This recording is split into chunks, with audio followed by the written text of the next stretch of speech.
Hi friends, எல்லாருக்கும் வணக்கம்.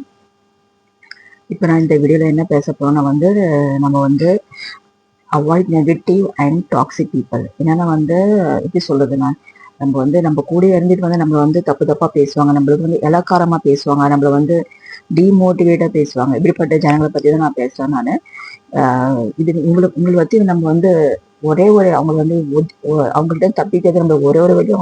அவங்க ஜஸ்ட் அவாய்ட் பண்ணணும், அவ்வளவுதான். வேற எந்த ஒரு பெரிய ஒரு ஆர்ட் அண்ட் பாஸ் ரூலே இதுல இல்லை. இதை பத்தி தான் நான் கொஞ்சம் கொஞ்சம் பேச போறேன்.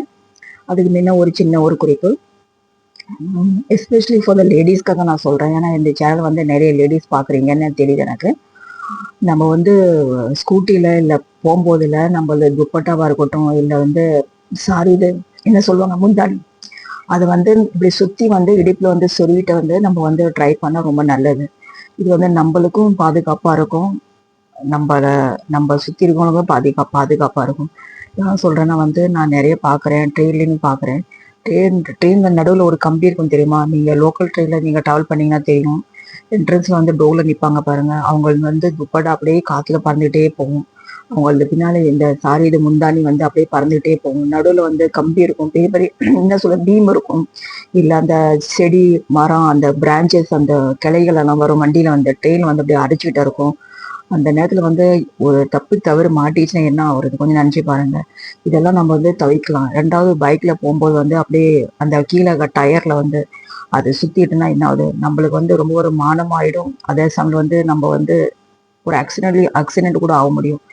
என்னன்னு உங்களுக்கு நல்லா புரிய வருது. அதுக்கு இதுக்கு தவிர்க்கிறது நம்ம அதை ஒழுங்கா துப்பட்டா பின்னாடி இப்படி கட்டிக்கலாம். இல்லை சாரி, இது பல்லுவா இருந்தா முந்தானி அதை அப்படி சொறி இப்படி சொல்லிட்டு போகலாம். இல்லை ட்ரெயின்ல டிராவல் பண்ணும்போது அதை ஒழுங்கா கட்டி இல்லை எடுத்து வச்சுக்கலாம் பேக்ல, ஒன்றும் பெரிய பிரச்சனை இல்லை. அப்படி அது அடுத்தவங்களுக்கு ஒரு பாதிப்பு கொடுக்க கூடாது, நம்மளுக்கும் ஒரு எந்த ஒரு டேஞ்சர் வராப்புல நம்ம பாதுகாத்துக்கணும். இதுதான் சொல்ல வரேன் நான். சரி, வாங்க நம்ம டைட்டில் பத்தி பேசணும்.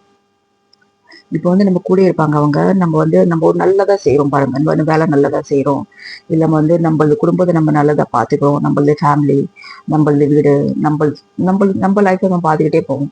அதுவும் ஒரு சிலவங்க பொறாமையா இருக்கும். அவங்க என்ன செய்வாங்க தெரியுமா, நம்மளுக்கு எந்த விதத்துலயும் நம்மள ஒரு நம்ம மனசை நோகுறாப்புல ஏதாவது ஒரு செய்வாங்க. அது எப்படியா இருக்கட்டும்.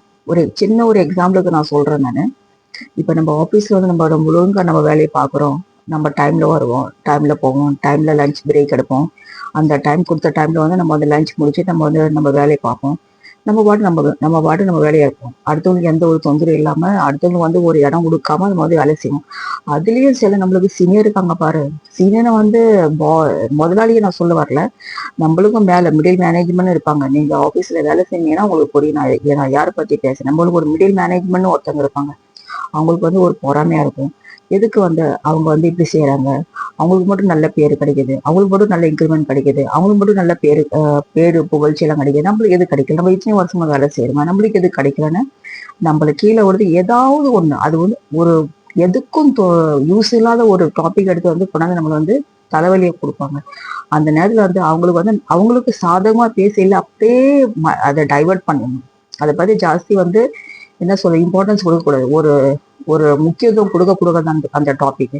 நம்ம அப்படியா, சரியா, பாத்துக்கிறேன் அப்படியே உள்ள நம்ம நழி வந்துடணும்.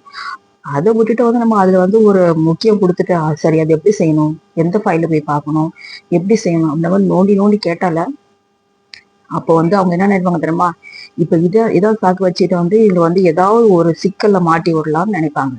புரியுதுன்னு நினைக்கிறவங்களுக்கு புரியலாம். திருப்பி இதை ரிவர்ஸ் பண்ணி திருப்பி பாருங்க, கேளுங்க, உங்களுக்கு நல்லா புரியும். நான் ரொம்ப தெளிவா பேசுறேன் இந்த வீடியோல.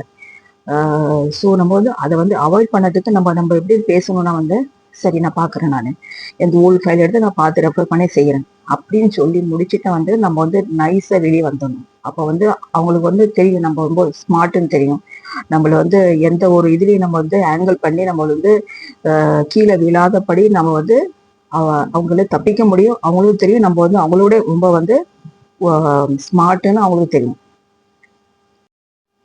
இன்னும் சில விஷயம் சொல்ல போனா நம்ம குடும்பத்திலே எடுத்துக்கோங்க. நம்ம கூட ரத்த சொந்தங்களை பத்தி நான் பேசுறேன் நானு. அது எப்படி வேணாலும் நினைச்சுக்கீங்க நீங்க. நம்ம கூட பிறந்த அக்கா தங்கச்சியா இருக்கட்டும், அண்ணன் தம்பியா இருக்கட்டும், இல்ல நம்ம சொந்த வழியில நான் சொல்றேன், அவங்களுக்கும் ஒரு பொறாமையா இருக்கும். நம்ம அடுக்க நம்ம வேலைக்கு போறோம் வரோம், நம்ம குடும்பத்தை பார்த்துக்கிறோம்ல, அது உங்களுக்கு கொஞ்சம் வலிக்கும். ஏன்னா நம்மளுக்கு வந்து எந்த ஒரு ப்ராப்ளம் இல்லைல்ல, அது எப்படியாவது எந்த ஒரு அன்வான்ட் திங்ஸ் வந்து நம்மள வந்து ஒரு ஒரு என்ன சொல்றது, மன கஷ்டத்துக்கு வந்து கொண்டாந்து கொடுப்பாங்க அவங்க. எப்படின்னா வந்து நான் என்ன சொல்ல வரேன்னா வந்து, இப்ப சப்போஸ் வந்து ஒரு பெரிய ஒரு வீடு இருக்குன்னு நினைச்சுக்கோங்க. அது தனித்தனியா பார்ட்டிஷன் இருக்கும். எப்படி சொல்ல வரேன்னா வந்து ஒரு பெரிய ஒரு ஒரு 2, 3 சென்ட்ல வந்து இடம் இருக்கும்னு நினைச்சுக்கோங்க. அதுல ஒரு பக்கம் வந்து ஒரு அண்ணா இருப்பான், ஒரு பக்கம் தம்பி இருப்பான், ஒரு பக்கம் வந்து அக்காலோ தங்கச்சி யாரோ இருப்பாங்க. அந்த நேரத்துல என்ன சொல்லுவாங்க தெரியுமா வந்து, நம்ம வீட்டு வழியில தான் போய் வேணும்னு வந்து ஏதாவது ஒண்ணு போடுவாங்க. நம்மளுக்கு வந்து குறை சொல்றதுக்காக. நம்ம போறோம் வரோம் பாரு என்ட்ரன்ஸ், அங்க கொண்டாந்து ஏதாவது போடுவாங்க. சப்போஸ் வந்து நம்ம வந்து மேல் மாடியில இருக்கோம்னு நினைச்சுக்கோங்க. மேல இருந்து வந்து நம்ம செடிகள் எல்லாம் இருக்கும், தண்ணி எல்லாம் ஊற்றிடுவோம் பாரு. நம்ம ஒழுங்கா தான் செய்யணும், தண்ணி ஊத்துறோம் அந்த செடிக்கு. தப்பி தவிர ஒரு ஒரு சின்ன ஒரு என்ன சொல்ற குச்சியா இருக்கட்டும், இல்ல ஒரு ஏதோ ஒரு கீழே விழுந்துருச்சு, தப்பி தவிர வேணும்னு பொருள் விழுந்துன்னா அதை வந்து குறை சொல்லி நான் வீட்டு வாசல குழந்தை வைப்பாங்க. இந்த வீடியோ பாக்குறவங்க நல்லா தெரியும் நான் யாரை பத்தி சொல்றேன்னு. அது என்ன தெரியுமா, நம்மள வந்து மன கஷ்டத்துக்கு கொண்டாந்து விடுறதுக்காக, இல்ல நம்மளுக்குள்ள ஃபேமிலிக்குள்ள ஹஸ்பண்ட் ஒய்ஃபாக சண்டை கொண்டாந்துறதுக்காக வந்து இந்த ஒரு இடைஞ்சல் அவங்க செய்யறாங்க. இதனால நம்ம என்ன சொன்னா ஒரு ஸ்மார்ட்டா வந்து ஒண்ணும் இல்லை ஓட்டும், அவங்களுக்கு தெரிஞ்சு அவங்க செய்யறாங்க. அவங்க கூட வந்து நம்மளும் செஞ்சவங்க, அவங்களுக்கும் நம்மளும் வந்து ஈடு இல்லை. அவங்க எப்படியும் அப்படியே நம்மளும் செய்யறோம், அப்படியே வந்து எந்த ஒரு மீனிங் இல்லை. அப்படியே இக்னோர் பண்ணிட்டே போயிடணும். அப்பதான் நம்ம ஜெயிக்க முடியும். இன்னொரு 3வது விஷயம் என்ன சொல்ல வரோம் வந்து, லேடிஸ்குள்ள இது பார்த்தா கொஞ்சம் ஜோக்கா இருக்கும் உங்களுக்கு. லேடிஸ்குள்ளேயே வந்து நம்ம வந்து நல்ல ஒரு ட்ரெஸ் போட்டு வருவோம், நம்ம சிம்பிளா நம்மளுக்கு இருக்கிறது நம்ம போட்டு வரோம் பாரு. அது வந்து நம்ம கூட இருக்கவங்க வேலை செய்யறவங்க பாருங்க, வேலை செய்யறவங்க ஆகட்டும், இல்லை நம்மளுக்கு ஃப்ரெண்ட்ஸ் ஆகட்டும், நம்ம ட்ரெயினுக்குள்ள வரோம், நம்ம ட்ரெயினுக்குள்ள தனிக்கு வருவாங்க போவாங்கல்ல, அவங்களுக்காகட்டும் ஒரு பொறாமையா இருக்கும். நோண்டி நோண்டி கேட்பாங்க, இது எங்க வாங்கினது, எவ்வளவு வாங்கினது, நம்ம சொல்ல ஒரு அமௌண்ட் சொல்லும்போது, அப்படியா நான் வந்து இவ்வளவு வாங்கினேன், இதோட பெஸ்டா இருக்கும் அப்படின்னு வந்து நம்மள வந்து என்ன சொல்ல ஒரு டென்ஷன் ஆக்குவாங்க. அப்படிப்பட்ட ஜனங்களும் இருக்காங்க. அதுவும் வந்து முக்கியமா இந்த நம்ம வேலை செய்யற மாதிரி ஆஃபீஸ்ல அங்கெல்லாம் பெரிய ஒரு பொலிட்டிக்ஸே நடக்கும் இந்த லேடிஸ்குள்ளேயே. இதெல்லாம் நான் வந்து எதிரே நான் கண்டுக்கிறது இல்லை, நான் படிக்க பொல பார்த்துட்டு போயிட்டே இருக்கேன். அதுல இருந்து நம்ம வந்து தனிக்க நம்மள்ட்ட ஒரு ஒரு ஒரு ஒரு ஜுவல்ஸ் போட்டு வருவோம், இல்ல ஒரு ட்ரெஸ் போட்டு வர பாரு, வேணும்னு அவங்களுக்கு எந்த ஒரு பொழப்பு இல்லை. நம்மள நோண்டி நோண்டிப்பாங்க, இது ஏது புதுசா, எப்ப வாங்கினது, எங்க வாங்கினது, அப்படின்னு நம்ம நம்ம வந்து நம்ம மனசுல எந்த ஒரு உள்நோக்கம் இல்லாம வந்து நம்ம தெளிவா நம்ம பேசுவோம் பாரு. அப்புறம் எனக்கும் வாங்கிட்டவா, நான் காசு தரேன், இதை நம்ம வந்து நான் ஷாப்பிங் பண்ணதுக்காக ஆஃபீஸ் வரோமா இல்லை வேலை செய்யறதுக்கு வருவோமா? அந்த நேரத்தில் நம்ம எப்படி ஸ்மார்ட்டா பேச, இல்லை இது எல்லா ஷாப்லையும் கிடைக்கும், போய் தேடினா உனக்கு கிடைக்கும் அப்படி சொல்லிட்டு அங்கேருந்து அப்படியே ஸ்டாப் பண்ணிடணும். அப்போதான் நம்ம வந்து ரொம்ப கிளவரா இருக்கும்னு அர்த்தம். ஓகே ஃப்ரெண்ட்ஸ், இந்த வீடியோ உங்களுக்கு வந்து எங்கேயாவது இடத்துல யூஸ்ஃபுல் ஆகும் இருக்கும்னு நினைக்கிறேன். மறக்காம லைக் பண்ணுங்க, ஷேர் பண்ணுங்க, உங்க ஃப்ரெண்ட்ஸ் அண்ட் ஃபேமிலிக்கு ஃபார்வர்ட் பண்ணுங்க. மறக்காம இன்னொரு ரிக்வெஸ்ட், சப்ஸ்கிரைப் பண்ணிட்டு பாருங்க. நிறைய பேர் அப்படியே பாக்குறீங்க, சப்ஸ்கிரைப் பண்ணிட்டு பாருங்க. அப்பதான் நானும் யூடியூப்ல ஜெயிச்சு வர முடியும். எல்லாருக்கும் ரொம்ப நன்றி. See you next video.